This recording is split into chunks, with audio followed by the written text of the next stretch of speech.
ನಂತರದ ದಿನಗಳಲ್ಲಿ ಉಡುಪಿಗೆ ಆಗಮಿಸಿರುವಂಥ ಜಿಲ್ಲಾ ಉಸ್ತುವಾರಿ ಸಚಿವರು KDP ಮೀಟಿಂಗನ್ನು ದಿನ ನಿಗದಿ ಮಾಡಿ ಬಂದಿದ್ದರು.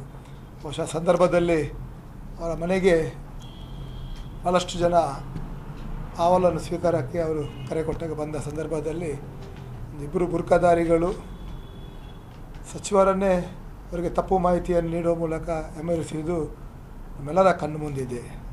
ಜವಾಬ್ದಾರಿ ಸ್ಥಾನದಲ್ಲಿರುವಂಥ ಜಿಲ್ಲಾ ಉಸ್ತುವಾರಿ ಸಚಿವರು ಸತ್ಯಾಸತ್ಯತೆ ತಿಳಿಯದೆ ಈ ರೀತಿ ಹೇಳಿಕೆ ನೀಡುತ್ತಿರುವುದು ಖಂಡಿತವಾಗಿಯೂ ಉಡುಪಿಯಂಥ ವಿದ್ಯಾವಂತರ ಬುದ್ಧಿವಂತರ ಜಿಲ್ಲೆಗೆ ಅದನ್ನು ಖಂಡಿತವಾಗಿ ಒಪ್ಪುವಂಥದ್ದಲ್ಲ. ಇದರಿಂದಾಗಿ ಇವತ್ತು ಉಡುಪಿಯ ಜನರಿಗೆ ಅವರು ತಪ್ಪು ಸಂದೇಶ ನೀಡಿದ್ದಕ್ಕಾಗಿ ಉಡುಪಿ ಜನರಲ್ಲಿ ಅವರು ಕ್ಷಮೆಯನ್ನು ಯಾಚಿಸಬೇಕು ಅಂತ ಈ ಸಂದರ್ಭದಲ್ಲಿ ನಾನು ಆಗ್ರಹಿಸ್ತೇನೆ. ಅದೇ ರೀತಿ ಬೆಳಗಾವಿಯಿಂದ ಬಂದು ಇಲ್ಲಿ ಅವರ ಯಾವುದೇ ರೀತಿಯ ನಮಗೆ ಉಪದೇಶಗಳು ಅಗತ್ಯ ಇಲ್ಲ. ಉಡುಪಿ ಜಿಲ್ಲೆ ವಿದ್ಯಾವಂತರ ಬುದ್ಧಿವಂತರ ಜಿಲ್ಲೆ, ಈಗಾಗಲೇ ಒಂದು ಸಂಸ್ಕಾರ ಇರುವಂಥ ಒಂದು ಜಿಲ್ಲೆ. ನಮ್ಮ 5 ಶಾಸಕರು, ಅದೇ ರೀತಿ ಸಂಸದರು, ನಮ್ಮ ಪಕ್ಷದ ಪ್ರಮುಖರು ಯಾವತ್ತೂ ಕೂಡ ಸಿದ್ಧಾಂತ ವಿಚಾರವನ್ನು ರಾಜಿ ಮಾಡದೆ ತಮ್ಮ ಕೆಲಸಗಳನ್ನು ಮಾಡಿದ್ದವರು. ಬರುವಂಥ ಕಚೇರಿಗೆ ಬರುವಂಥ ಸಂದರ್ಭದಲ್ಲಿ ಯಾರೇ ಬಂದರೂ ಕೂಡ ಅವರಿಗೆ ಸರಿಯಾದ ಮಾರ್ಗದರ್ಶನ ಸಹಕಾರವನ್ನು ನೀಡ್ತಾ ಬಂದಿದೆ. ಯಾವುದೇ ರೀತಿಯಲ್ಲಿ ಜಾತಿ ಮತವನ್ನು ಕೇಳಿಕೊಂಡು ನಾವು ಕೆಲಸಗಳನ್ನು ಮಾಡಲಿಲ್ಲ. ಆದರೆ ಯಾವತ್ತೂ ಕೂಡ ರಾಷ್ಟ್ರೀಯ ಚಿಂತನೆಗೆ ವಿರೋಧ ಮಾಡುವವರು, ಈ ಎಲ್ಲ ದೇಶ ವಿರೋಧ ಚಟುವಟಿಕೆಗಳಿಗೆ ಸಹಕಾರ ಮಾಡುವವರಿಗೆ, ಗೋಹತ್ಯೆಗೆ ಪ್ರೋತ್ಸಾಹ ಮಾಡೋರು ನಾವು ಯಾವತ್ತೂ ಕೂಡ ನಾವು ಒಪ್ಪುವಂಥದ್ದಲ್ಲ. ಇವತ್ತಿಗೂ ಅಲ್ಲ, ಮುಂದೂ ಕೂಡ ನಾವು ಮಾಡೋದಿಲ್ಲ. ಅದರಿಂದಾಗಿ ಇವತ್ತು ಬುರ್ಕಾಧಾರಿಗಳು, ಹಿಜಾಬ್ದಾರಿಗಳು ಎಷ್ಟು ನಮ್ಮ ಜಿಲ್ಲೆಗೆ ಮಾರಕೆಂಬುದಕ್ಕೆ ಒಂದು ಉದಾಹರಣೆ ಮೊನ್ನೆ ನಡೆದ ಘಟನೆ.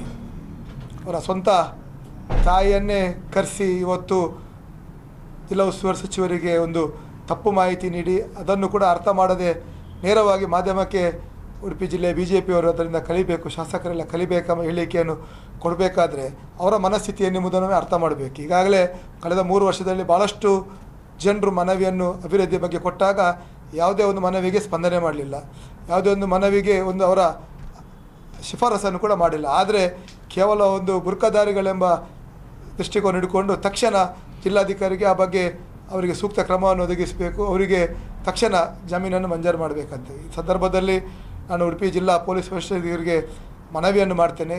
ಈ ರೀತಿ ತಪ್ಪು ಮಾಹಿತಿ ನೀಡಿದ ಯಾರು ಬುರ್ಕಾಧಾರಿ ಹಿಜಾಬ್ ಮಹಿಳೆಯರ ಮೇಲೆ ತಕ್ಷಣ ಸೂಕ್ತ ಕ್ರಮವನ್ನು ಕೈಗೊಳ್ಳಬೇಕು. ಮತ್ತು ಉಸ್ತುವಾರಿ ಸಚಿವರು ಕೂಡ ಈ ರೀತಿ ಹೇಳಿಕೆಗಳನ್ನು ನೀಡುವ ಮುಂಚೆ ಒಮ್ಮೆ ಸಂಬಂಧಪಟ್ಟ ಅಧಿಕಾರಿಗಳ ಹತ್ರ ಇರ್ಬೋದು, ಅವರ ಕನಿಷ್ಠ ಅವರ ಶಾಸಕರ ಹತ್ರ ಬೇಡ, ಅವರ ಪಕ್ಷದವರ ಹತ್ರ ಅದನ್ನು ತಿಳ್ಕೊಳ್ಳಿ ಹೇಳಿಕೆ ಕೊಡುವಂಥದ್ದು ಆಗಬೇಕು. ಯಾಕಂತೇಳಿದರೆ ಜವಾಬ್ದಾರಿ ಸ್ಥಾನದಲ್ಲಿದ್ದಾಗ ಅವರು ಈ ರೀತಿ ಹೇಳಿಕೆಗಳನ್ನು ಕೊಟ್ಟರೆ ಏನಾದರೂ ಅನಾಹುತಗಳಾದರೆ ಅದಕ್ಕೆ ಅವರು ನೇರವಾಗಿ ಜವಾಬ್ದಾರಿಯಾಗಿರ್ತಾರೆ. ಅದರಿಂದಾಗಿ ಮಾನ್ಯ ಸಚಿವರೇ, ಇನ್ನು ಮುಂದಕ್ಕಾದರೂ ಈ ರೀತಿಯ ಹೇಳಿಕೆಗಳನ್ನು ಕೊಡುವಾಗ ಒಮ್ಮೆ ಆಲೋಚನೆ ಮಾಡಿ.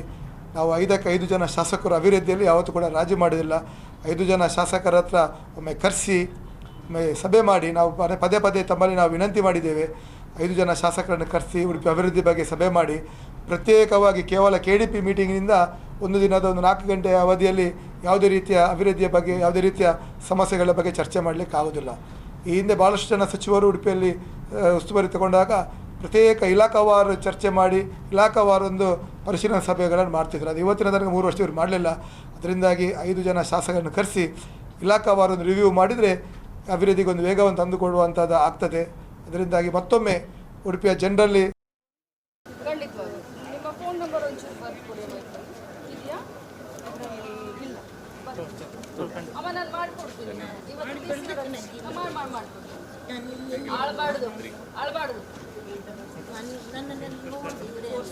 ನಾನು ಮಾಡಿಕೊಡ್ತೀನಿ. ನಿಮ್ಮನ್ನ ಇವ್ರು ನೋಡ್ತೀರಾ? ನಾವು ಅವರ ನೇಬರ್ ನಾವು ಕರ್ಕೊಂಡು ಬಂದದ್ದು, ಅವರಿಗೆ ಇಲ್ಲಲ್ಲ. ನಾವು 5 ವರ್ಷದಿಂದ ನಾವು ಹೋಗದ ಜಾಗ ಇಲ್ಲ. ಇವತ್ತು ನಿಮ್ಮನ್ನು ಕಾದು ಇಲ್ಲಿ ಮೀಟ್ ಆಗಲಿಕ್ಕೆ ಬಂದದ್ದು. 7 ಗಂಟೆ ನಮ್ಗೆ ಏನು ಮಾಡ್ಬೇಕಂತ ಗೊತ್ತಿಲ್ಲ. ಯಾಕಂದ್ರೆ ಅವರಿಗೊಂದು ನೆಲೆ ಕೊಡಬೇಕು. ಇದು ನೋಡಿ, ಇದು ಹಿಂದೂ ಮುಸ್ಲಿಮು, ಅವ್ರು ಕಣ್ಣಲ್ಲಿ ನೀರು ಹಾಕ್ತಾ ಇದ್ದಾರೆ. ಇವರು ಹಿಂದೂಗಳು, ಮನೆಯಲ್ಲಿ ಯಾರೂ ಇಲ್ಲ ಅಂತ. ಇದು ನಮ್ಮ ಭಾರತ ದೇಶ. ಅದನ್ನ ಉಡುಪಿಯವರು ಕಲಿಬೇಕು, BJPಯವರು. ಅಮ್ಮ don't worry, I promise you, ನಾನು ಮಾಡ್ಕೊಡ್ತೀನಿ. Okay, thank you.